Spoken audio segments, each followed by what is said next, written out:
Local, late breaking. This is 11 News Sunday morning.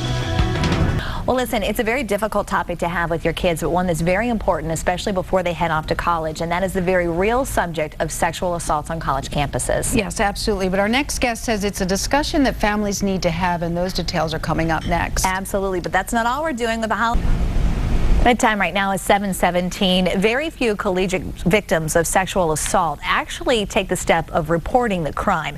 And lawmakers are looking at the role of law enforcement on college campuses in investigations to figure out why. A Senate Judiciary Subcommittee heard from senators sponsoring a bill that would mandate the creation of a plan of action between colleges and universities and local law enforcement. Lawmakers are concerned that law enforcement is being shut out of cases when officers can provide valuable resources and investigators, and they say when a victim is steered away from police, that person is victimized all over again. And joining us this morning is Linda Kelly, who is the program manager for GBMC's sexual assault program, to talk more about what parents can do to help their kids from these harsher realities. Good morning. Good morning. What is your program there at GBMC? Our program is the SAFE program, which is the Sexual Assault Forensic Examination Program, and we take care of victims of rape for Baltimore County who are ages 13 and above. We're talking specifically about college campuses. Let's talk about the types of conversations that parents should be having with their kids before sending them off to college. Absolutely.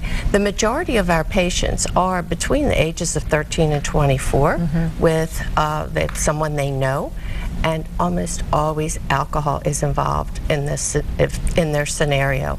So the conversation I would hope parents would have is that they discuss the social scenarios that their children are going to be exposed to more frequently than they may have been in high school.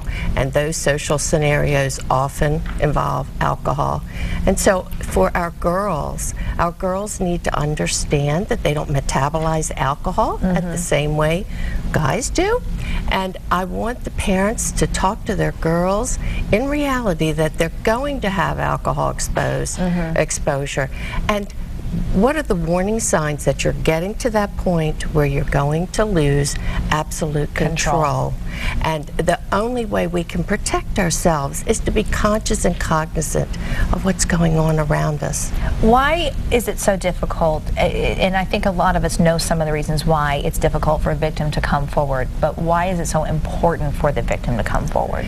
It's so important for the victim to come forward, come to a forensic program such as the one at GBMC. There's one in multiple jurisdictions in the state, because we have specially trained nurses who are available to work with that victim, make sure that these victims get appropriate counseling and that they feel safe and able to share their story of what happened.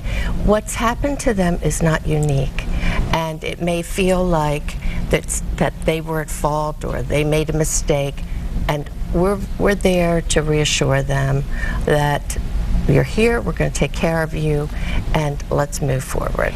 If nothing bad has ever happened to you, it's easy to feel like nothing bad ever will. You want these young girls to know something bad can happen and to protect themselves. Absolutely. It's been my experience in 10 years of doing this work that I started an education program in the schools so I could share my experiences to raise that awareness amongst our young people.